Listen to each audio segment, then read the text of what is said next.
Hello, Xers and interwebers. Welcome to Naive in the 90s, the podcast. I'm your host, Emily. I was a 70s baby, an 80s kid, and a 90s troublemaker. On today's episode, we will be finishing the call we started last time with four of my oldest and best friends, Esther, Anne, Amy, and Lily. We will be talking love, friendship, families, and all the good, bad, and in between. So without further ado, let's just jump into it. But of course, first, a quick reading from my book, Naive in the 90s, now available on Amazon.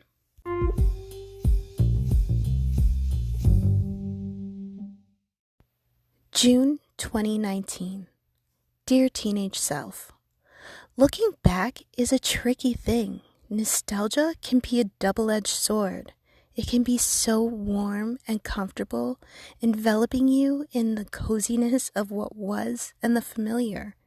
The best moments that stay fresh in your mind, all those firsts that burn themselves into your soul for all time, making you smile, those private smiles. Then, in the same breath, it can shake you to your core and bring back these things that you thought were long healed to the surface. It can make you second guess moments, choices, decisions, anything, everything, if you aren't careful.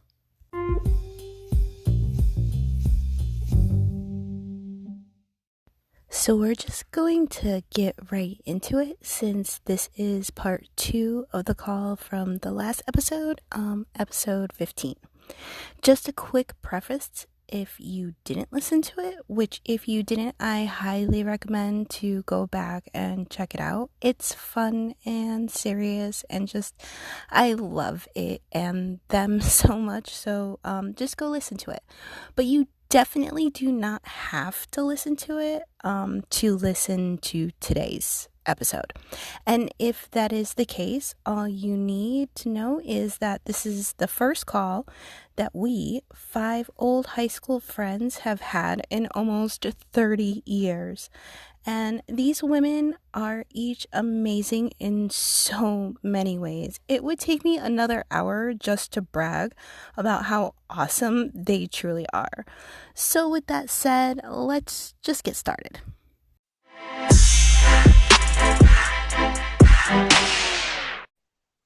Hello. Hello? Hello? Hello.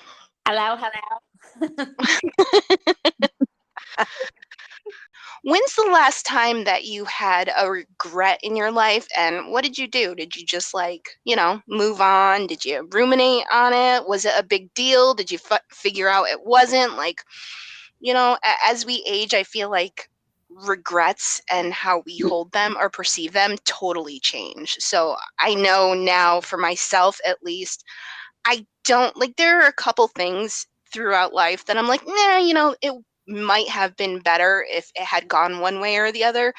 But for the most part, I have to say I don't really have any major regrets. Yeah. You know what I mean? I mean, that's a tough question for us to answer, especially if we all have anxiety and ADHD. Because we say something and 2 minutes later we regret it. My biggest regret is not keeping in touch with you girls when I moved. Yes. Yeah.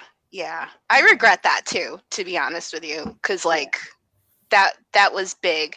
And back then, we've discussed this last episode that we did together, that it just wasn't like that back then. You moved, that was pretty much people left town. You really didn't see them ever again. You didn't have social media or any other way to connect, though. Yeah. I mean, I was dating a boy that was going to your schools, but I just hung out with his friends. But yeah, that's my biggest regret. Anyone else, or are we a regretless group? No.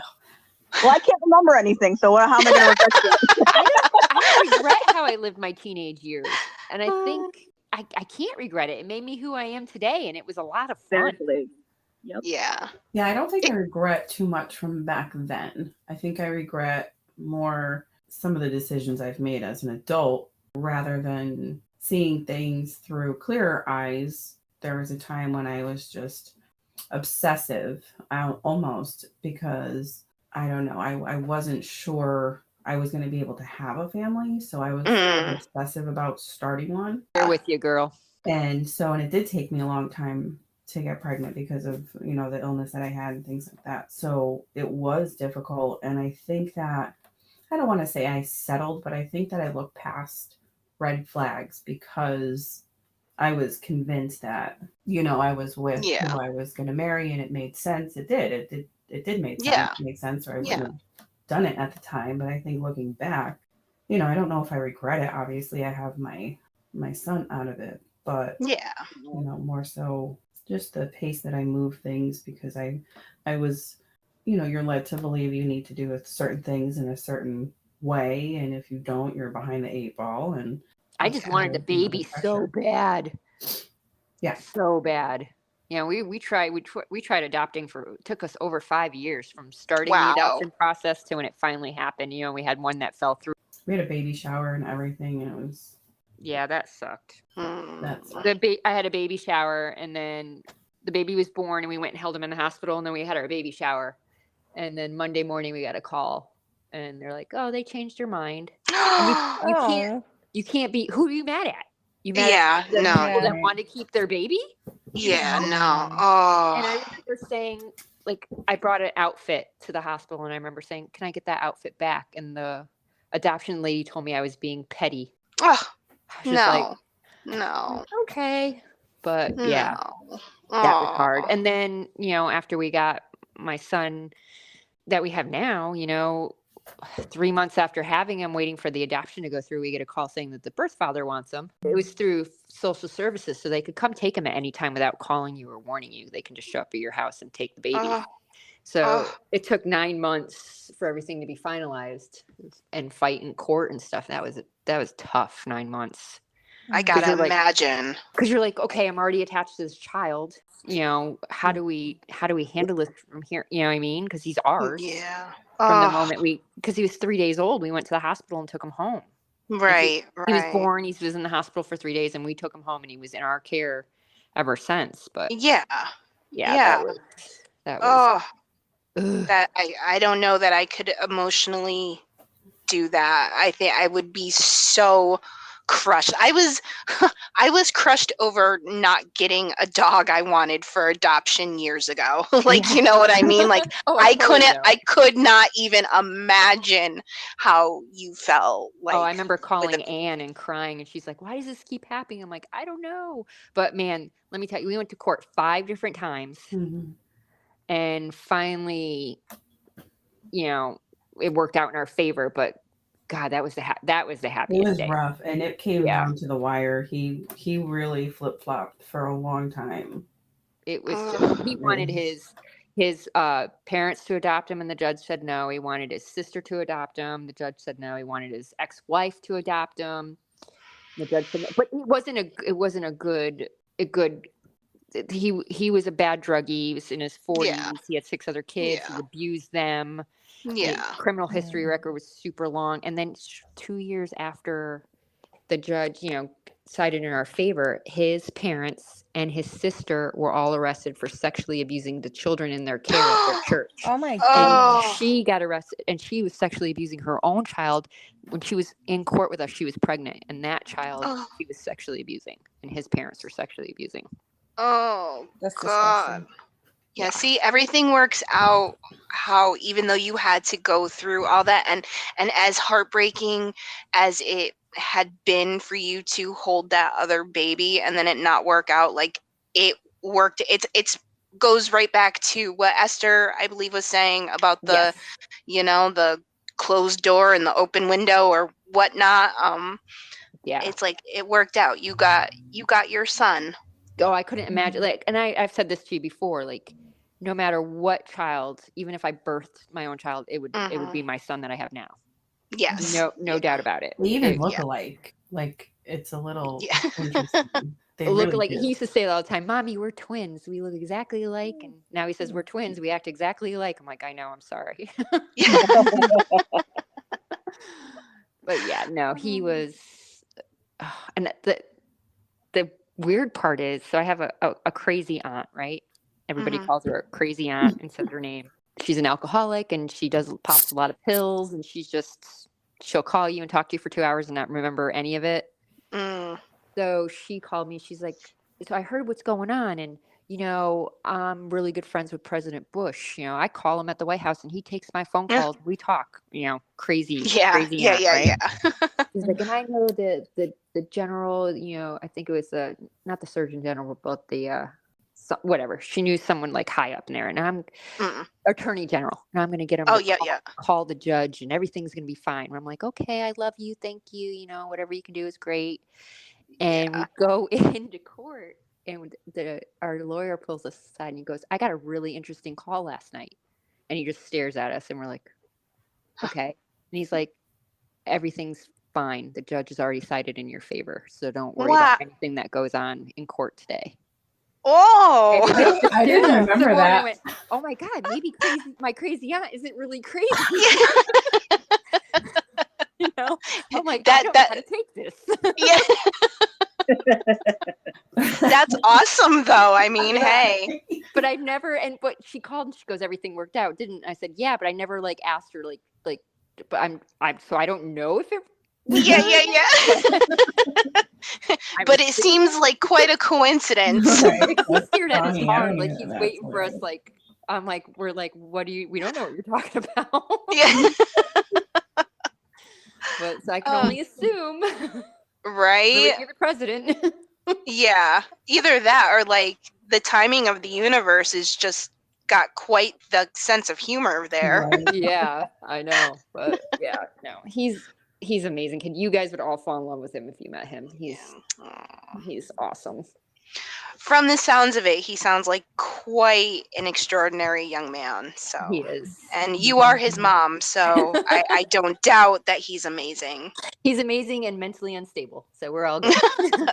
Aren't we all mentally unstable? Yeah.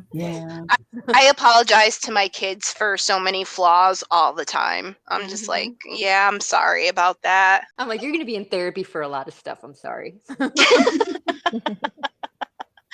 Hey, but I hugged you a lot, so. Mine tells me, he's like, you asked me the boldest questions. I'm like, listen, I wish somebody was as honest with me and actually asked me and actually took time than my mom looking at me saying, you okay? And me going, yep, and me walking away. Yeah. And not that it was a bad thing that she did. It wasn't, I'm not saying it was a negative parenting thing. It was just what they did. Open up. It was just, are you okay? Yes. There was no, you're going to tell me what's wrong. I birthed you. Shut up and sit down. And all of a sudden spew, and I think that's kind of how I am. I'm very straightforward. I can really honestly say I don't lie to my kids about major eventful things have happened. I hide things, and I think that's just counterproductive. Well, they're gonna know. They know more than we think they know. Right. Yeah. Well, just like we knew more that was going on in life than our parents thought we did. Our kids 100% know more than we thought they did you know what I mean? Internet. Oh yeah. And I think hiding some of it and pretending, it doesn't happen or whatever makes it in their mind wrong. Whatever you're doing or going through is that bad. Yeah. And it's just really something that maybe we're embarrassed about, but if it's going to affect them, they deserve to know, and they deserve to have a thought process about it. I think with our generation too, we forget our parents were still growing up when they had, when they were us. Yeah, my parents were definitely much younger than I was when they had me. Well, I just feel more mature. My dad was 30 when he had me, and I was 30 with our son. But I feel like I'm a lot more mature than my parents ever. They're not even mature now. See, your parents might be the exception. I was always the parent with them, even growing up, and I was not somebody that should have been a parent. Well, yeah, your We did parents a lot sometimes. Yeah, I mean, yeah. there were times when it was like, okay, we're doing this. Yeah. Yeah. Amy, your parents definitely were definitely more childlike, I guess, Yes. like younger acting. But I also feel that way, Lily, about your parents. Like your parents aren't exactly like I mean, and you know I love them, but like I wouldn't exactly be like, hey, they are super mature. You know what I mean? They used to make out if too many kids were at the house, make us leave. They still do stuff like that. My poor dad will try to bend over to get something, and my mom will like stick a spoon down the back of his pants. Like they're literally giant children, and I love them so much. And that's just it. I try to emulate that for my children. I'm like, you never grow up. Just you know. But whereas like has friends over, I'm just gonna start making out with my husband. That's great. Yeah, they run. Yeah. I love it. Oh, that's hilarious. Where I know Esther and our parents, like, because we're Gen X, 1976, 1977. We are solidly the younger part of Gen X. And when we talk about Gen X and when the world talks about Gen X, they often use the word feral and a lot of, like the latchkey kid. But I would like to point out that I know my parents and Esther's parents were not those parents. I think Esther actually mentioned it earlier. She was locked down to her yard. And my parents were exactly the same way. We weren't really allowed to leave our yard, and not for nothing, but my parents, we had an 8-foot fence around my yard and an 8-foot gate.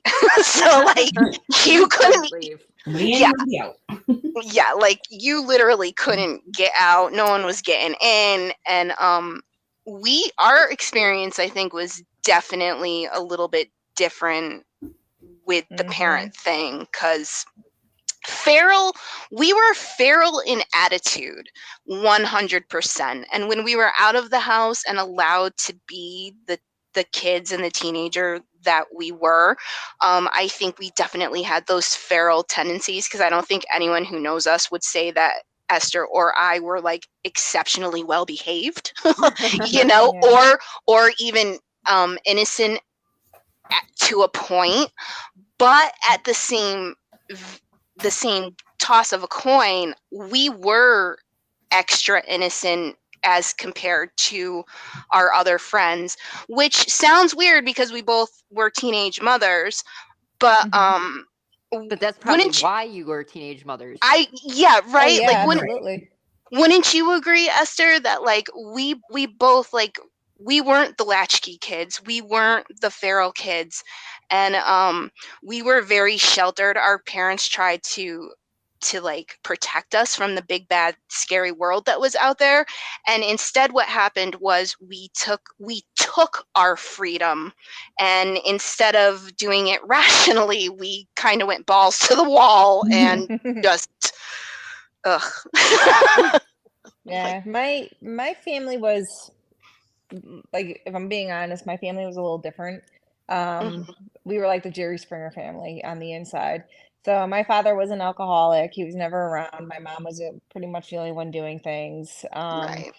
My older siblings, they were free to go and do whatever they wanted. But like when my brothers kind of came around and stuff, and some of my older sisters, so I was the one that wound up getting basically confined because they were the ones that broke all the rules and ruined it for me. So because this one did that, because that one did that, I couldn't do it. Yeah. And so like my sister that was a couple years older than me, and even my brothers were able to do whatever the hell they wanted. Like they were able to go out, do whatever, hang out with whoever. They didn't, my parents never carried. And then like my older sisters, they were like going out with their friends, going out with guys, like hanging out in their teenage years, having a regular teenage life. My parents were fine with that. But when it came to me, it was like, oh no. It was like I was the youngest that was like, you're right. under the microscope and like fingered, like, okay, no, you're staying here. And I think at that point my mom was so burnt out from just like taking care of kids. Isn't even that the opposite of what the stereotype of being the baby? Like, you are so the anti-stereotype, because like, you know, like usually the youngest, they're like, oh, well, just do whatever, just let it go run.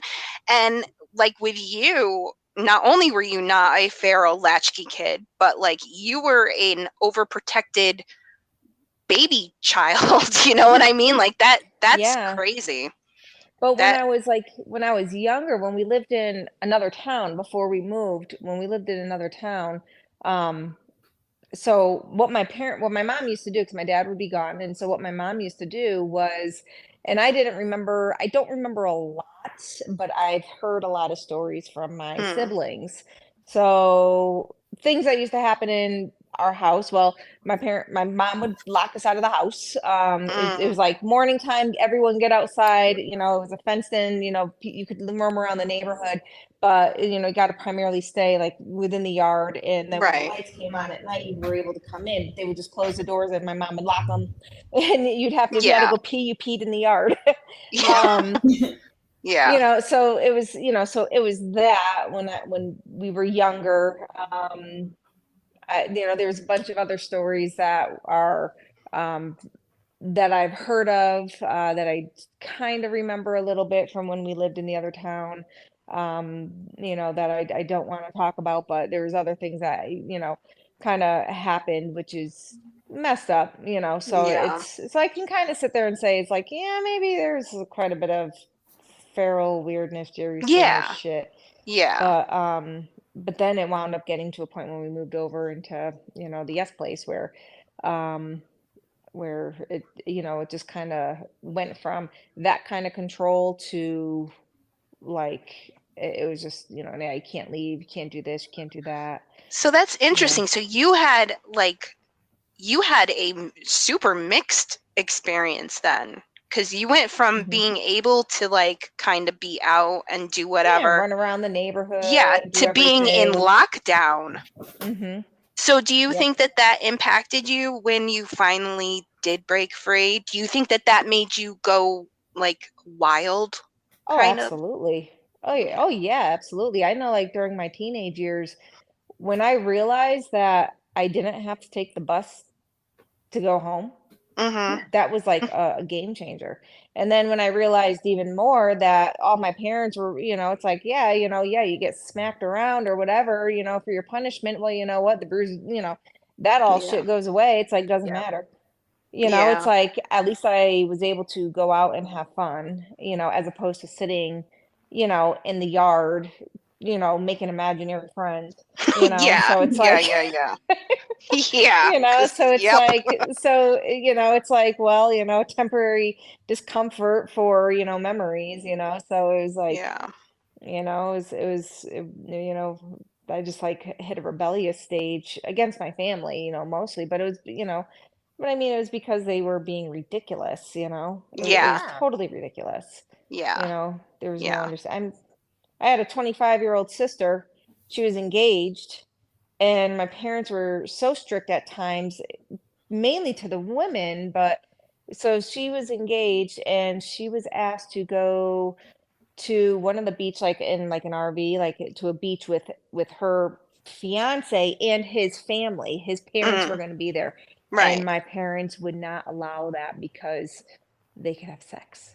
Oh my God. Yeah, I'm sure it was going to be a big bang fest with his parents there. I remember that huge fight, and I was like, well, you know, I know, you know, that I wasn't the only one at times getting, you know, the shit end of the stick. So Hey, actually, is that why we pretended to be squirrels in your yard for so long? Because we couldn't do anything else? Because we couldn't go in the house. We had to stay. We had to stay in the yard. My mom would be like, "Stay outside. Your friends can come over, but you guys got to stay outside. You can't come in the house. And if you come in the house, you got to stay in the basement." Literally. Do share like fitness. People would be like, "Hey, let's go up to your room." No, you can't go up to my room. Yeah, I don't think I ever saw your room ever, and I went over your house like a million times. No, because I could. My mom was like, nobody's allowed upstairs in the room. I think that was because my mom didn't. I mean, she was surrounded by kids all day. I think she just didn't want to be surrounded by kids anymore. No, she's like, yeah, if your friends come over, you stay out of sight, out of mind. Yeah. So. Yeah, and I remember that time when it's like it was freaking freezing cold. And remember when my brother was sitting there and chasing us with the quad outside and we couldn't go inside? God. I really thought he was going to kill us. He probably would have. I'm like, he's gonna run us over. We're gonna die out here. You're like so nonchalant. Like he probably was.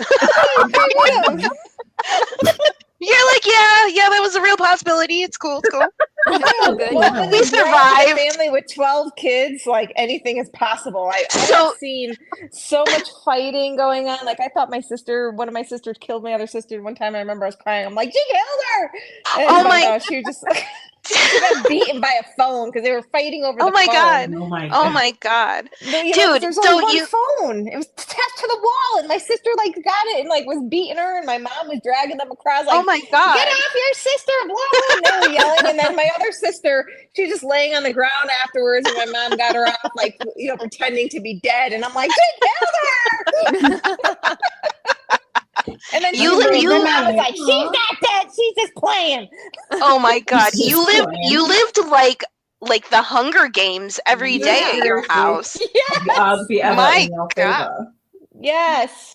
There's reasons why I'm the only child. My sister, we had locks outside of our bedroom door. Just put it that way. Oh god.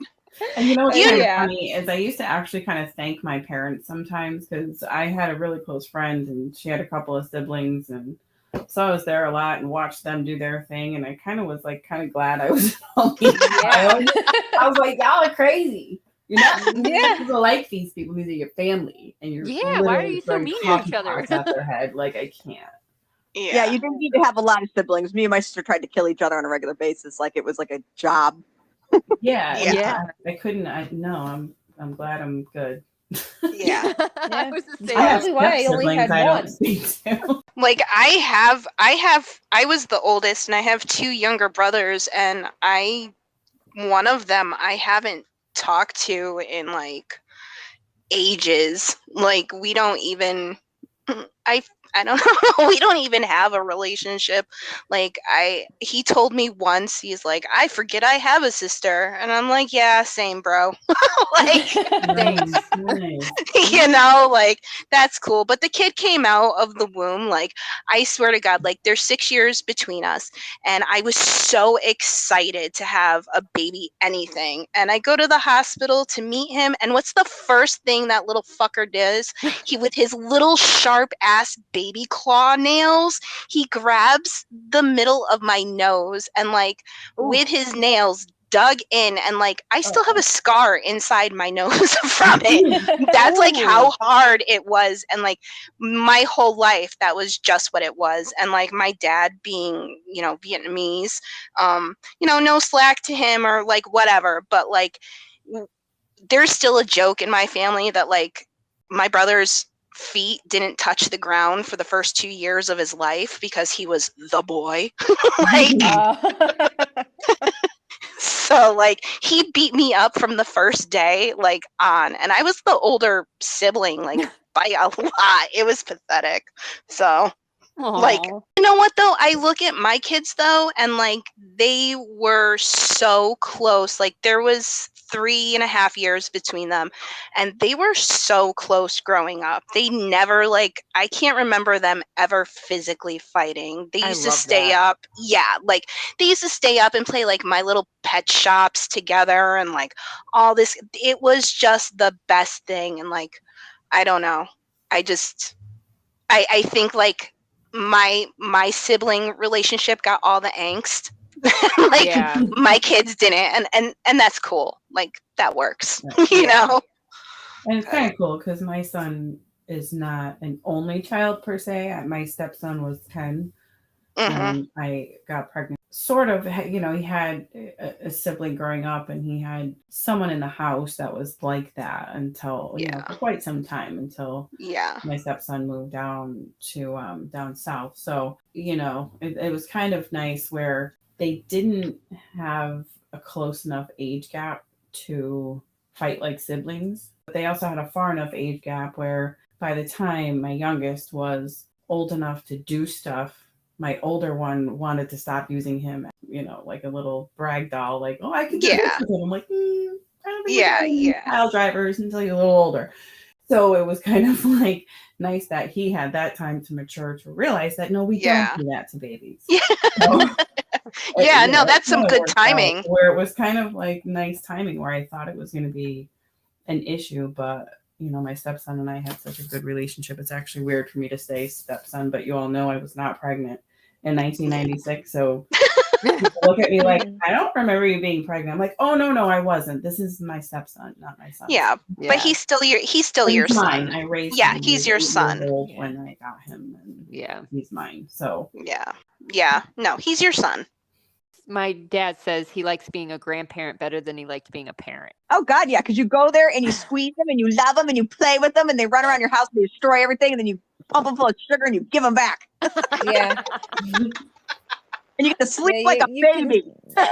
You can walk away. You can sit there and plan vacations, like adult vacations, and can not have to worry. You can do different things. It's different. I mean, it's definitely for me, because I live so far away from them while he's in the military. So it's like so they're like moving around. So like I'll be seeing them next month, but it's it's kind of great, and it's like at the same time it's like I can give them things now that I couldn't give them my own son, because and it's like, and even the maturity level is like a lot different. So it's like the way how I handle things now and see things, like back then it was like and I think a lot of parents, I think a lot of them go through the same thing where it's like they're with their own kids, they're trying to make all the milestones according to the books, and they're trying to sit there and they're it's like, oh, they're going to get all the A's in school, they're going to be the first one to walk, the first one to talk, the first one to meet this thing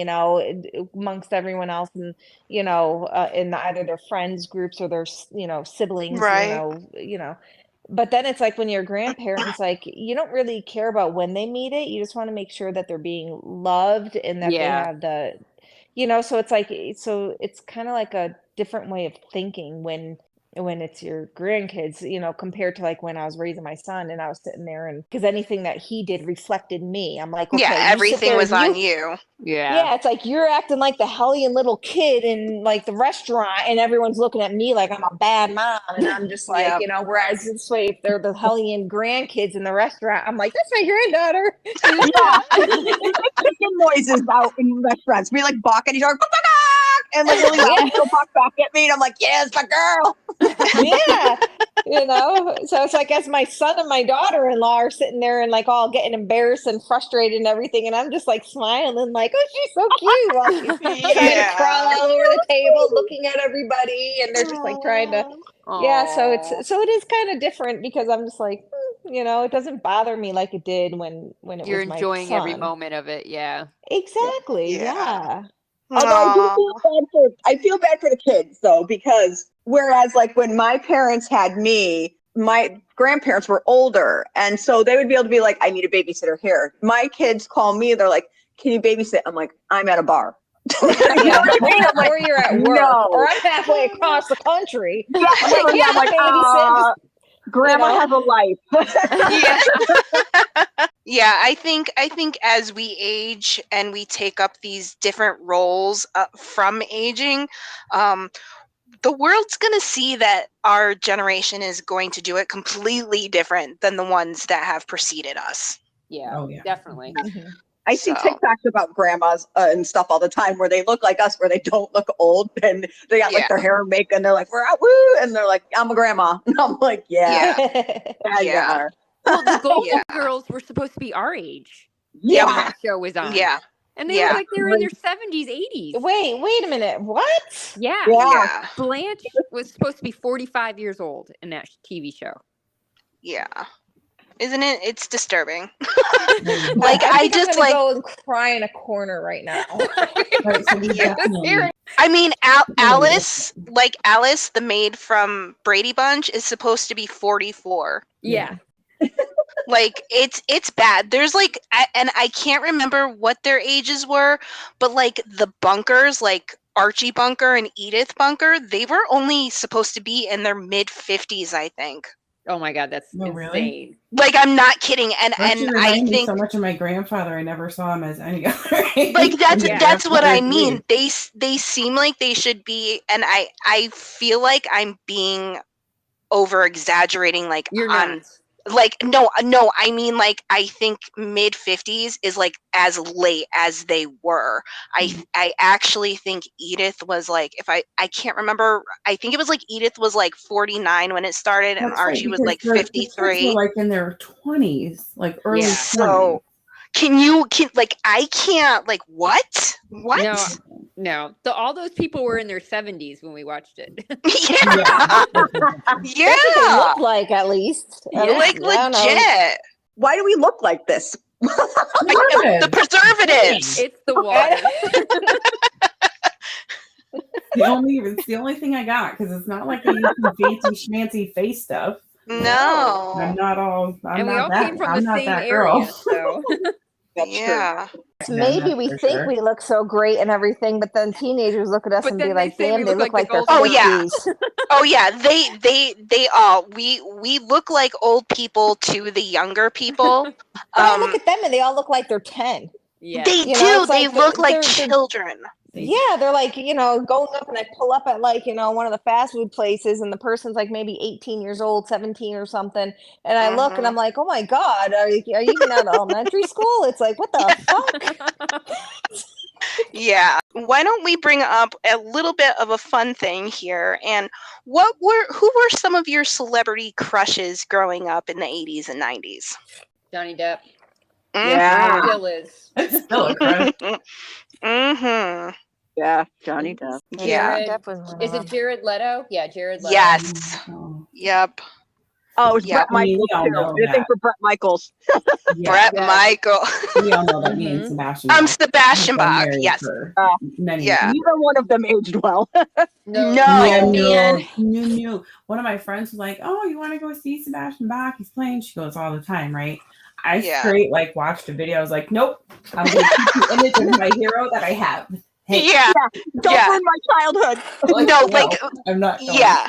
He is on he's on a couple reality shows in the early 2000s, and can I tell you, like, I've never been so sad, and I've been traumatized a lot in my life and like been through a lot of trauma, actual physical trauma, and I've never been so sad in my life as when I saw him on one of those shows. I was like, no.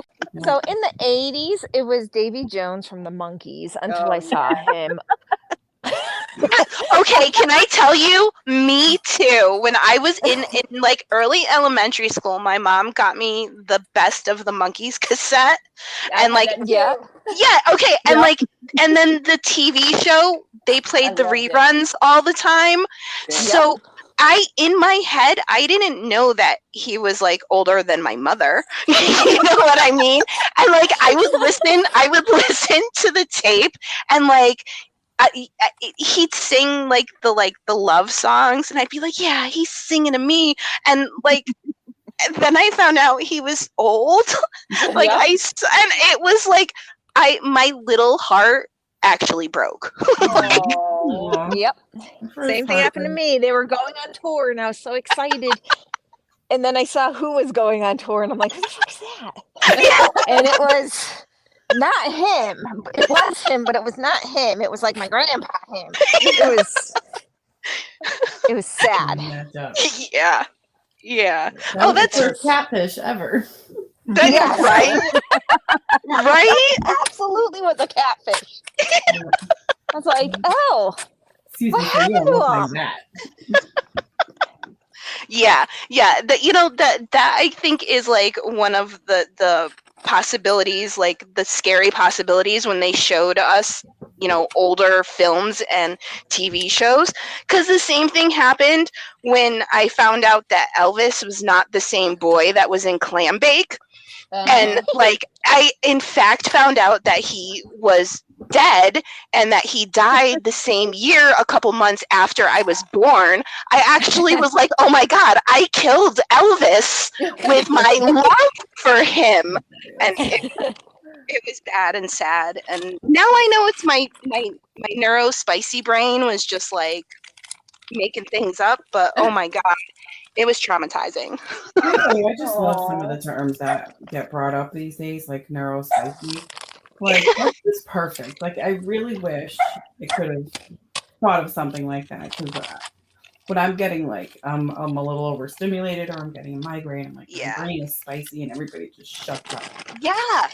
Oh yeah. If only there was ever just one word that many years ago that we could have used. Yeah.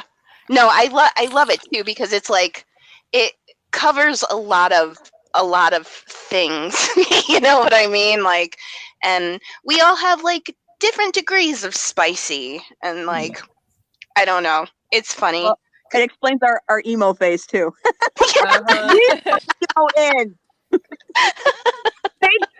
Those younger kids tried to take it from us. We were the first emo kids. Oh, yeah. Yes, we were.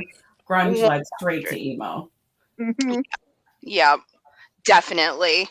Like, wow.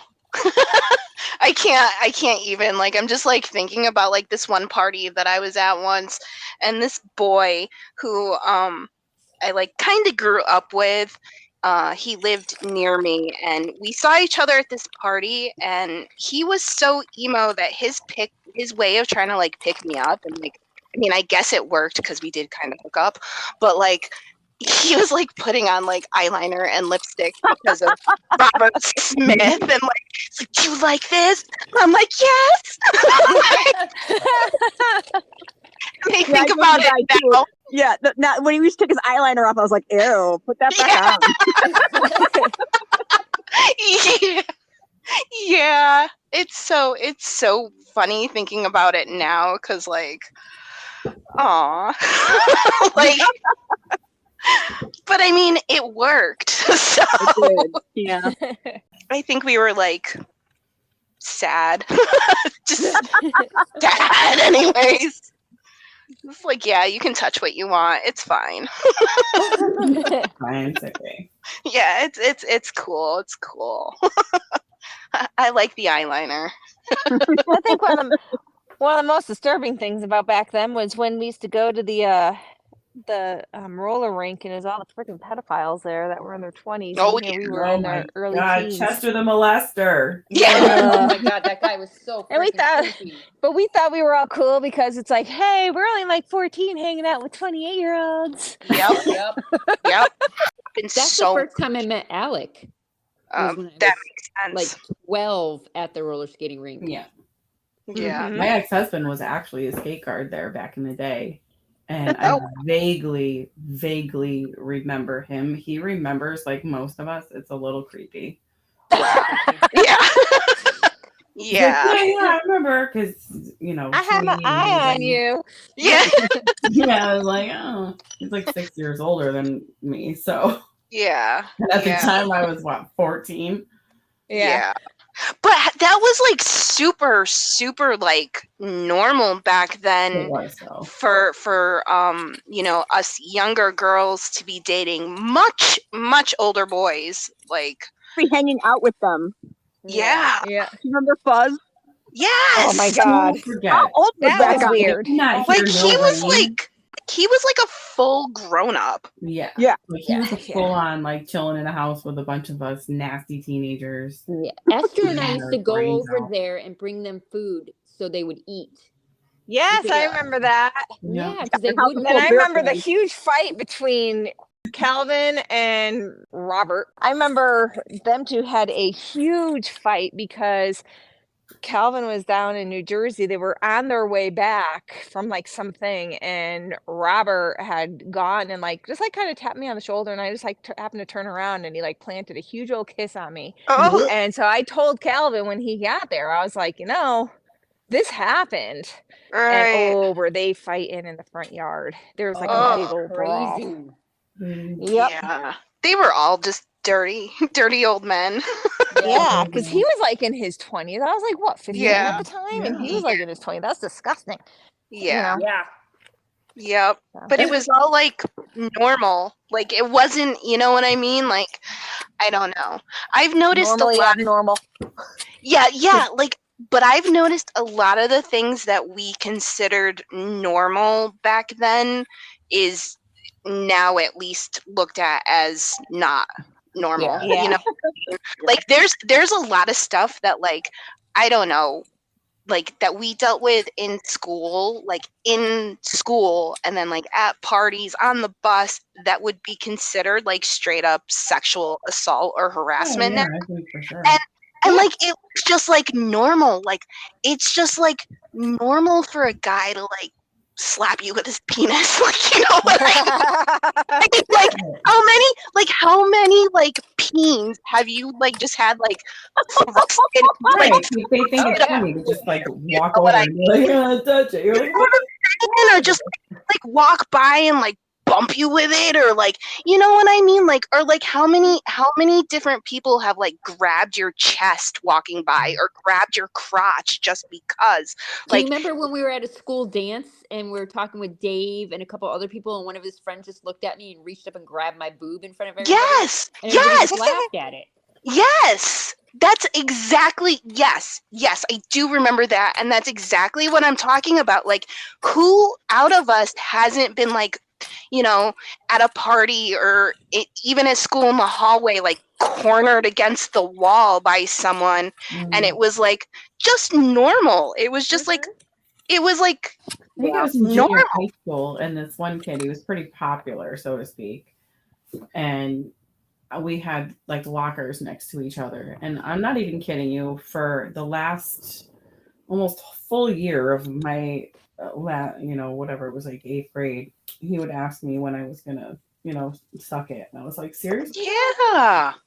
I was like, get away from me. But it was just like the normal, because I would kneel down and he would make it a point to come over while I was kneeling down out of my locker well, that like that is normal, was normal too. Like, I've been saying this for so long, and I feel like this is kind of like some of the baggage that I've unpacked over the years. It's like we all were really like treated like sexual cattle, and like especially our generation, because like, you know, before, like the 60s, the 70s, like it was free love, you know what I mean? Like, it was like purposely being seeked out by people as an expression, whereas in the 80s and 90s it was no longer like a free love movement or a thing. AIDS. Well, AIDS came out, that's why. And everyone was like, right. So AIDS came out, and it was no longer this free love thing. Yet in the same, you know, glance of stuff, it was, we were expected to be porn stars for the porn. You know what I mean? That's because that's all they had to really go off of. I mean, not a lot of moms and dads are having like birds and bees talks with the kids. Even back then, it wasn't really such a prominent thing. I wouldn't have gotten pregnant if they did. Yeah. I think like, I just like, don't do it. We're like, okay. So here all the authority figures and all of the people that are supposedly the holders of knowledge were telling us just not to do it, and like the bad parts of it, you know? Right. But then we had our peers telling us that it was what we needed to do and we're supposed to do. And Hollywood was telling us we were supposed to do. Look at like our comedies in the 80s. Even when they're not warranted, like they just have random boobs just to have random boobs, you know? Right. And I think like, you know, like for myself, virginity loss story is not a great one. I mean, not that I was forced, but I forced myself because I didn't want to be the last in line. Right. And so I was there for that. Yeah. See, there was a few people there for that. And that therein is why that is definitely probably a regret if you want to look back on that I did that even in the place I was in with the people surrounding me literally. Yeah. And with the person, it wasn't who, I was barely even dating this dude. It was just a thing. Right. I don't know. I think it's even worse now than it was. Yeah. I think it was more closeted with us because there was that free love movement. And then it was like, oh, no, that's not what we're going to do. But we were doing it anyway.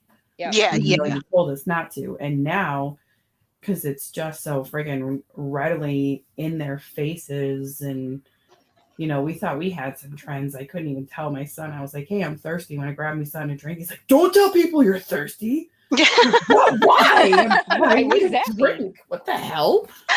So it was like... You're like, I'm parched. Damn it. What do I say? I need a drink. I think it's just with every generation. We have our trends. We have our little things. And I think just now it's just more virtualized for the kids to have access to. And it's just even more terrifying, I think. Oh, yeah. Well, because anything that they do is going to go further anyways. Like, you know what I mean? Like, if we did something that was unscrupulous with somebody, there weren't pictures, you know what I mean? And there certainly wasn't the internet where we were going to spread the pictures or any of the information outside of, our little world. Right. So, and even if that was a thing, if there was a Polaroid found somewhere or something, that was what it was. It was a Polaroid and there was an end to it at some point. Right.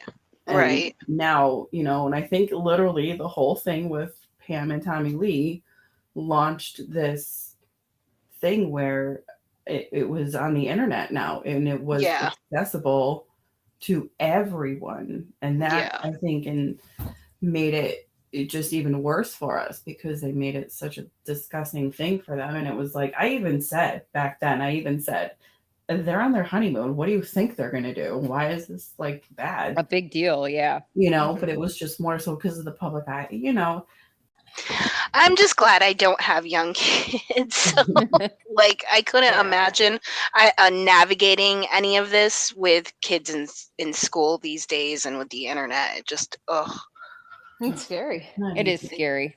Okay, so through life, all of us have talked about like how some things have been not the best experiences and that for the most part, we don't really regret anything because it's, what made us who we all are. Mm-hmm. Is there anything that you consider, and not only back then or not even something that specifically happened, but do you consider anything unforgivable? We all have a mutual guy friend and he dated one of your older friends. And we were friends hanging out and I shouldn't have trusted guys as much as I did. Because, he ended up doing like I was living in a different town, so I was down in your town hanging out, and I couldn't stay at his house, so we rented a hotel, and we, fell asleep, and next thing you know, I wake up, and he's having sex with me. As soon as I started waking up and stirring, because I was asleep on my stomach, he like rolled over and just acted like he was sleeping. That's That's disgusting and horrible. I'm sorry. And unfortunately, I can definitely relate because I also have had that same basic situation with the. Yeah, me too. That's how I lost my virginity. Oh, that. Okay, and I know who that is, and that also makes me mad. So, yeah. Yeah. So I win. Yes.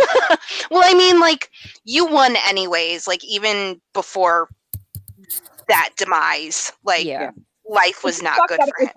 It was like 2 in a row. It was like, that's how I left my virginity. Then the next idiot I dated also was sexually assaulted me and physically assaulted me. So yeah. What gives guys the right to think they can do that? Now, I mean, don't get me wrong. I slept around a lot. It's not like I was this prissy prune. I slept around a lot.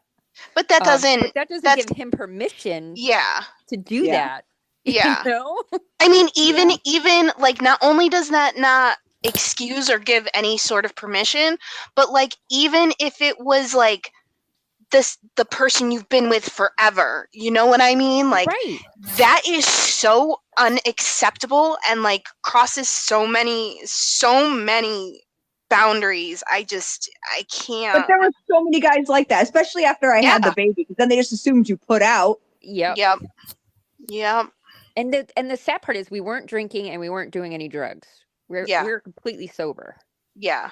Oh yeah. I can't. That's the thing. I wonder if that's why I have so many sleep problems now. Because like, there was a good chunk of time, and there were multiple people that either did or attempted to do that. And so, like, isn't there a point where like you start not trusting sleeping? Like, yeah. Probably why I didn't want to sleep over last night. Even though that's all we did before sleep time. Yeah. But like, even and that's a prime example. Even if that is what you did before, like, that wouldn't be okay still. You know what I mean? Because it's not on your terms. That makes me angry. Oh, burr. I prefer to sleep alone. Yeah. Because you're safe. Yeah. Yep. Yeah. And it's like I tell myself, don't let it bother you as much as, because I'll be just driving in the car and I'll think about it and it'll bother me, and I'm like, don't, it's not as big deal as it. I don't know. It's not that big of a deal, but it's still just. It is though. At me. No, it is, and again, I can like totally empathize, because I've had that same thing where like it will just come up in my mind, and I'll be like, "Wow, like that was really messed up," and then the other part of me is like, "Dude, what is your problem? Like, it wasn't that big of a deal. Just get over it." Right. Yeah. I mean, because in terms of like what other women go through. I mean, yeah. But also, no. Yeah. Like, Seriously. And he contacted me on Facebook not too long ago. Like, how are you? I'm like, good. And I left it a really short, like, and that was the end of the conversation. I'm like, yeah. I don't need to be friends with you. We don't need to strike up a conversation. We're good. And do you is there anything that you would consider unforgivable, whether it's happened or could happen? I get, like, hypothetical, either and or. I think that not necessarily from way back then, but I think because it's happened to me a couple of times now in my relationships. I mean, you guys all know, I don't know if you guys all know, but I mean, I've only really had long-term relationships. I only had like one boyfriend in high school. Right. And then right after that boyfriend, I literally went to my next, which was, an 8-year relationship. And, I had a couple of months, and then I, got together with my ex-husband, and that was an 18-year relationship. So it's not like I have a whole lot of time to mess around in between. Right. But I think, it's just always been unforgivable and unacceptable to lead somebody in a direction that you know what I mean, just to deceive somebody so that you get what you want from them. And then in the end, you kind of just throw away. So, I was cheated on both times, and it's like, why would you not just break up with me? I'm not. I can handle it. You know what I mean? And it's so, I think that is where I have and had started with trust issues and started to learn these lessons throughout time, because I don't know if I'll ever say I trust somebody again. Maybe I'll believe what somebody says to me, but I don't know if I'm going to trust them again. And that's in anything, not even a relationship, but that's just in my life in general. And so it's just, it's if you don't want to be with somebody, like, just don't. There's no reason to prolong something. Just why? Because there's kids or because whatever is involved. And now, like, my son knows exactly what happened with his father. Is that better than if you would have just left me when you were unhappy? Right. It's just, yeah, but you know what? I that think they people think need of to us as like be- property in a Right. way. Like we Yeah. belong to them, even if they don't really like us. Right. Yeah. I'm the wife, and that was that. Yeah. Didn't really matter. So until I And made you're it also matter. taking care of them too. So Yeah. he's not gonna Yep. let go of somebody that's taking care of everything and handling everything, and he can just Right. go out and do what he wants. Right. Yep. And I feel like that is a big part of it because they're selfish, right? Like that's even why they're cheating or manipulating or whatever, because it's easier for them and they get all of the things. You know what I mean? Like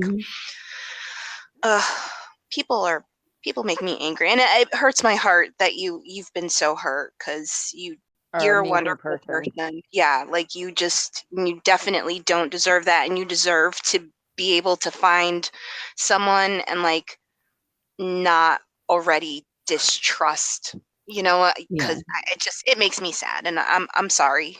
I'm sorry. Me And I too. love you. Again, life lessons and expectations. Yeah.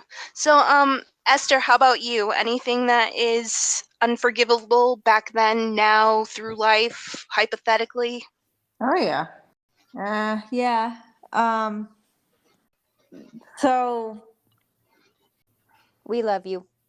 yeah. Oh no, I know. Like my Calvin used to, he used to, be, abusive at times and shit like that. And one of the things there's two things that was extremely unforgivable. One of them was, which I think still affects me, maybe not on the outside, but like during certain times, like with intimacy. Mm-hmm. So when he used to do this thing where when we would fight, and he would get me so pissed to the point where I hated him. And I don't know, I think I might have mentioned this when we had our discussion, but he would get me to the point where I like hated him during these fights because he was so mean. And then he would force himself on me and would not let me. Basically, it was raping me. Yeah. So so I would just sit there and just cry and just waiting for him to get it done, so that he can get off of me. So there's that. That's horrible. Yeah. And then the other thing, so it's like things that happen to me, it's like whatever. But when he was involved in heroin, and he was kicked out, and I was trying to help him, because I kept always giving him the last option, like, hey, I'll get you into rehab. We can work this, because he was my son's father, Yeah. So I always thought hoped for the best. So I remember Leo came downstairs, and he was probably like maybe, I don't know, 9 or 10 years old at the time. So, and Calvin was being the scumbag that he was, fishing around in the basement, trying to find what he could sell, because he wasn't living there anymore. He was just swinging by saying, oh, I forgot stuff, and was trying to basically find any Disney collectibles that, our son had. Could sell, right? So that he can sell for his drugs. And so I sat there and I told him, I was like, listen, I'm like, this is your last chance. I'm like, you can either, and the person that was out in the driveway was Lily's ex there. Oh, Randy. Yeah. Yeah. So anyways, so they were just waiting to go and get their high. So I was like, I said, you have a choice. I'm like, you can either stay here and tell him to leave and you check yourself into a rehab. I'm like, or I'm like, you walk out the door, but you walk out and you're going to walk out on both of us. So I'm like, you're walking out on him, Yeah. And so he turned around and he kind of rubbed Leo on the head and he's like, bye, little buddy. And he walked away. And that's horrible. It is. That's and horrible. Even today, for the fact that he is still I struggle with it, because it's like, all right, you know what? It's his own demon, and he has to sit there and he has to make his amends with Leo now that they're adults and stuff. But it's like, still, it's like, just to think that he's still in his life, and I just want to. Yeah. Well, I hate that he did to you. I hate that he did that to Leo. I fucking hate him. I hate all of them. And I've seen him like at our granddaughter's, birthday when she turned 1. He was there, and it's like, it's one of those things where it's like you have to just like, throw on a smile and pretend that He doesn't everything's deserve fine, the right to be there. and like be nicey nice, and it's like, and then like you just want to vomit in your mouth while you're sitting there and just like, but it's like, yeah, he hasn't changed his colors too much because he, at times he would still tell, our son, yeah, I'm going to do this, or I'm going to see you here, or I'm going to do this, but then he doesn't follow through. So it's like a constant letdown throughout his whole life of his father, So, yeah. And then, of course, my ex, that's the other regret thing, It's like, I don't regret meeting him because there's blessings out of meeting him. My son never would have gotten into the military and had the life that he has now if that didn't happen. But, but just the way how he hurt me, it's like, he did damage to you that will not ever probably fully repair. Exactly. So it's like I kind of, regret that part, but that sucks. It's something that I had to go through maybe so that my son can get established. I don't know. You know what I mean? Yeah. So, yeah. Well, I think of it that way. Oh, I'm sorry. I want you all to know I love you, and I don't think any of you deserved any of it as much as, there's the whole thing that like what we've gone through has shaped us, which is true, and who we are now is pretty fabulous. It still sucks, and I hate that There's so many parts that we just didn't need to go through to become. There's just so many hardships that each and every one of you have gone through that just like is just unnecessary, and they leave scars that like even though most people will never see or even know that they're there, like I know you guys never aren't aware of it, and I just it makes my heart hurt, and I just want you to know I love you. We love you too. We love you too. I feel the same way. Thank you. Okay, so just for a little bit more fun, we're going to wrap this up real quick. Where do you see yourself or hope to see yourself in 10 years?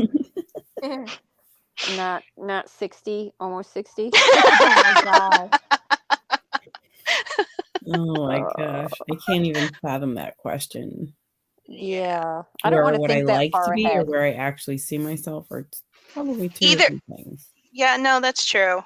It all depends. I'm trying to live more in the moment and not worry about the future. Yeah, that is my big thing. I worry about the future, and it's like, why have a panic attack about it today? I love that. Absolutely. I mean, that's all I thought I was doing for the last 20 years, is planning my future, and then my future just didn't seem to come. Yeah. Like what, you know what I mean? So it was just like, okay, so now I'm just looking to make sure that next week I'm good to go and, ready to put one foot in front of the other. I mean, I have no support from my ex.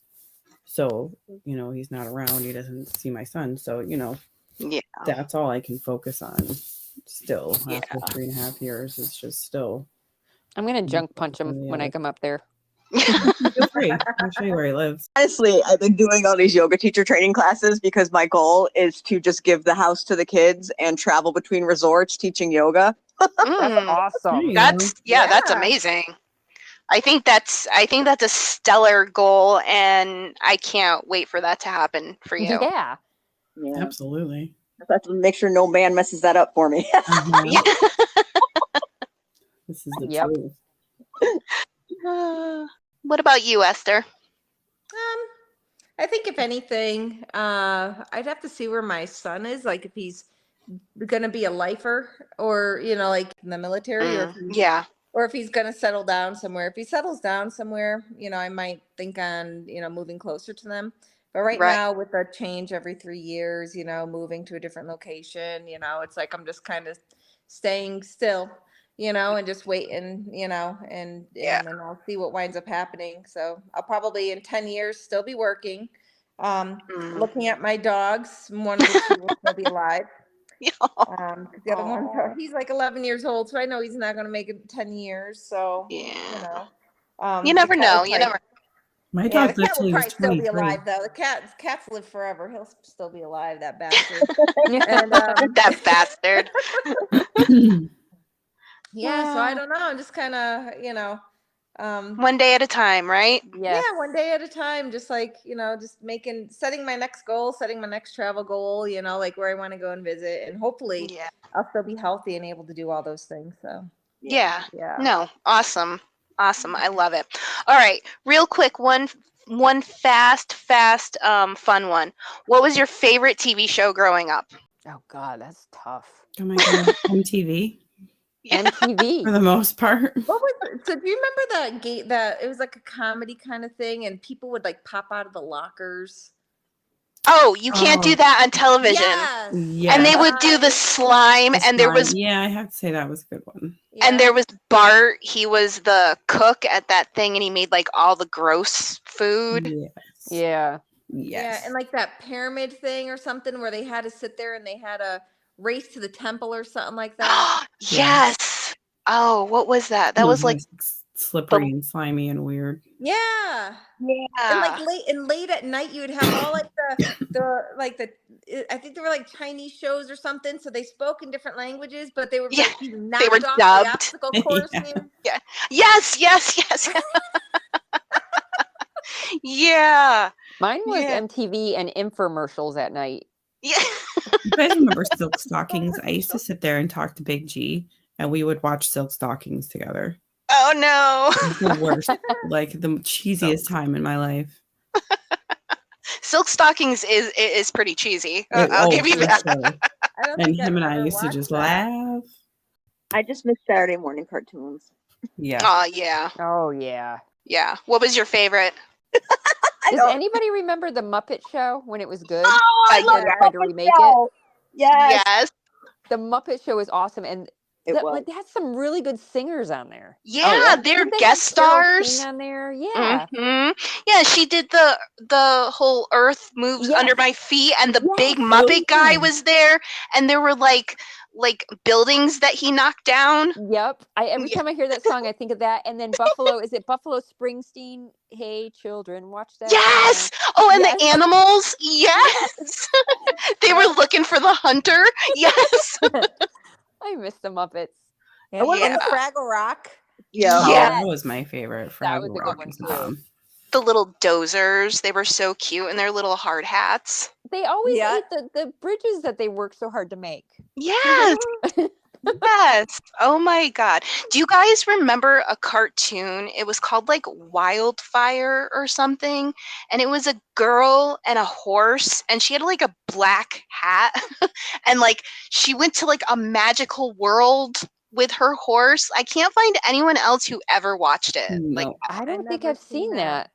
Maybe No, I I can't say that I have. Did you dream it? maybe I did. I don't. Now I'm gonna have to look it up because. But you know what? I remember my two favorite movies. Sorry to get off the TV thing, but was The Rose. To watch that a lot. Oh my God. Mittler, where she's supposed to be Janis Joplin. And remember, we used to watch The Doors, that movie. Yes. Just over. Yes. That the Val Kilmer, The Doors movie with Meg Ryan. Oh my God, that was such a good movie, and I still listen to that soundtrack all the time. Oh yeah, me too. I just heard Riders on the Storm, and I was in fact talking about the time you and I were sitting in my car, and we thought it was raining in the car. You know, Riders on the Storm, the tribute band, just played in our hometown I think it was last week or the week before. And if it hadn't been my mother-in-law's 75th birthday, we would have gone. Because remember when we all went? Yes, down at the park. And yes, and I got to sit so that was when we were teenagers. So those people got to be like 80 now. Well, that's what I'm saying. Yeah, especially because he's like the same guy is the same Jim Morrison. Like That's crazy. No, for real. And like they advertise it as like a world premiere imitation artist, and like it's ridiculous. And I kind of need to find where they're gonna play again and see them. Oh yeah, you're gonna like ride in on a hover round or something. I know. They're just gonna push me the whole night together that night. Yeah. That's funny. Yeah, that was a great night. I do remember that day. That was so much fun. It really was. And I think it was the piano player or the keyboardist. Remember, I was sitting next to him singing in the mic with him. Yep. Oh, Yep. yeah. Yeah. Oh, we were such weird little freaks. Yeah, we were. We were awesome. We were. We had so much fun. Yeah, we did. And so now that we've been on here for hours, guys, I'm just gonna ask if anyone has anything that they want to say or whatever, or you think we missed. Just that I love you guys, and I'm so happy to talk to you. It's just so cool to be able to do this. I love it. Yeah, same. So I love you guys too. I agree. I miss everybody. Yep. We I think definitely about do you have guys to get all the together. time. Yeah, same, all the time. I miss you guys, and I'm so happy that you've joined me for doing this, not just tonight, but in general, because like I love you guys, and like you really are some of the most precious memories and like parts of life. When they talk about those formative years, you guys are really the base of it. So Yep. thank you, and I love you all so much. Love you We too, love you all too, of girl. you. Love you too. And we'll have to do it again. Yes, Definitely. we'll definitely do it absolutely. again. Especially because like I've been making a list of these Mandela effect things, and there's so much from our childhood that they're saying isn't real anymore, and I need you guys to freak out with me. so yeah, so we'll have to plan something. Yeah. That's okay. Yes. Absolutely. All right. Okay, so I'm gonna let you guys go, and I love you and thank you, and we'll talk soon. All Okay, right. love Have you a good too. night, Bye, guys. everyone. Bye. Good night. Love you. Love you. Bye. Bye.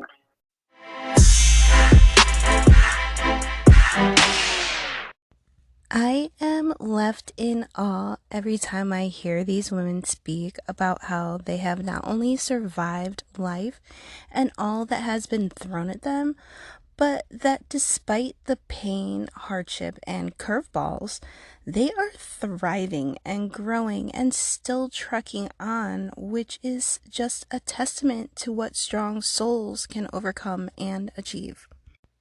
The one thing that I did notice is that we had a lot of similarities that happened even while we were all friends and hanging out. And even though these were huge parts of our lives, these big events and these big traumas and hardships, we apparently did not talk about a lot of them. And that makes me feel, a lot of feels. First sad because we really could have leaned on each other and supported each other in a lot of situations that, even if we weren't all going through them at some point, just to have that support of someone that loved us unconditionally would have been really nice to, have that community of women around us, of friends. But at the same time, it kind of makes me a little happy that we didn't talk about that stuff, not because we were hiding it. I think it was more because when we were together, we were happy, and those bad parts and those traumatic parts and, those things that were in upheaval, they didn't really matter. It was about us being together and enjoying each other's friendship and, laughing and just having a great time with each other, to be safe. And I don't know, so it's kind of like a double-edged sword there, where it's like, wow, if we had just let each other know what was happening, I think things would have been so different. But at the same time, it warms my heart knowing that, we found solace in each other, and that's special. And even now, although life is not what we might have wanted or thought it'd be. In true Gen X fashion, we all have learned not just to adapt, but to make it our own with absolutely no apologies. We may not be perfect, our lives might not be perfect, or even in the same realm as perfect. But who cares? And who the hell wants that anyways? Perfection is so overrated and it looks so boring. Life and people are complex, complicated, messy, unpredictable, and just pure chaos, all rolled up into these fragile and strange meat suits we all call bodies, living on this dirt ball we call home, hurling through space and time so vast our little peon brains can't even really comprehend it. It's amazing. It's just in the true meaning of the word.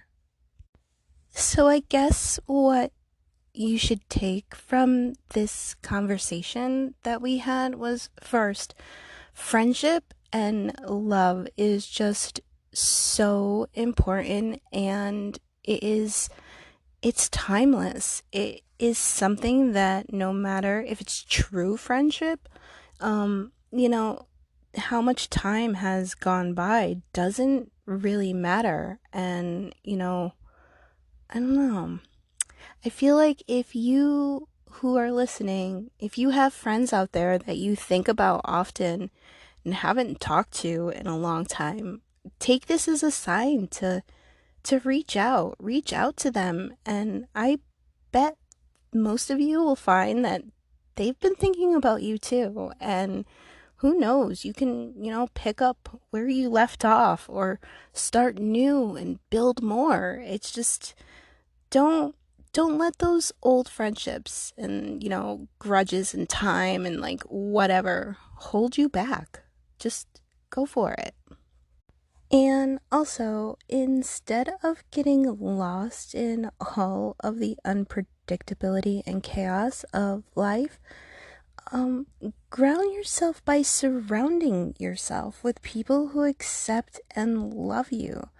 Those that not only support and stand by you when all is good, but those who also will stand by you when you are knee deep in the muck. Those who can still make you laugh, can still make you smile, and can still make your soul shine, even through tears. And maybe, those people who will just sit with you in the darkness and hold your hand when that's what you need. Your tribe is so important.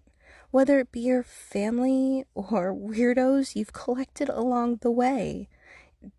It's something that's important, and you need to make sure that those around you know that that's how you feel. But yeah, so thank you so much to these women, Esther, Anne, Amy, and Lily. I just, like I said earlier, it would be at least another hour to tell you just what I think of them and what they mean to me, and just, how special it's been to reconnect. And yes,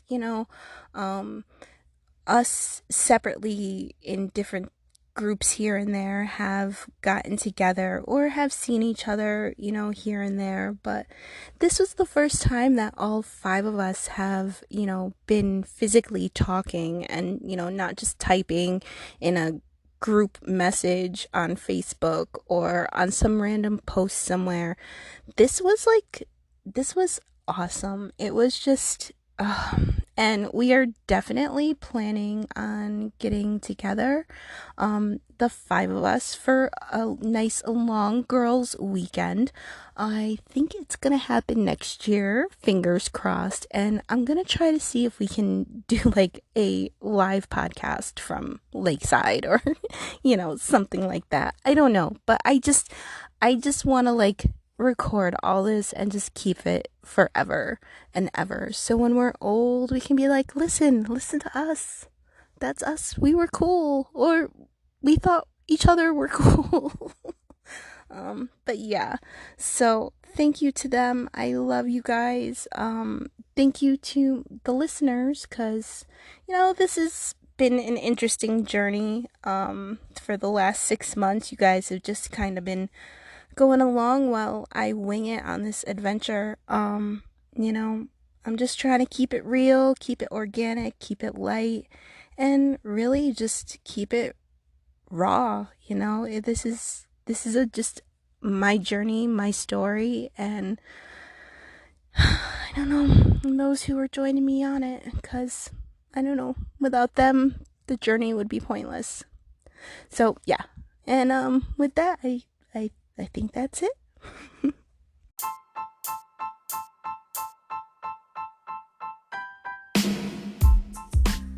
I want to give a very, very special thank you to my very, very special guests, Anne, Esther, Amy, and Lily, for coming on the show and for sharing so much of their stories and parts of themselves. And I just want to say I love you all so, so much. You are just such a huge, significant part of my life then and now, and I am just so thankful for you. And thank you to the listener for joining us today for Naive in the 90s, the podcast. I hope you come back in 2 weeks for a new episode. Make sure to follow so you don't miss it.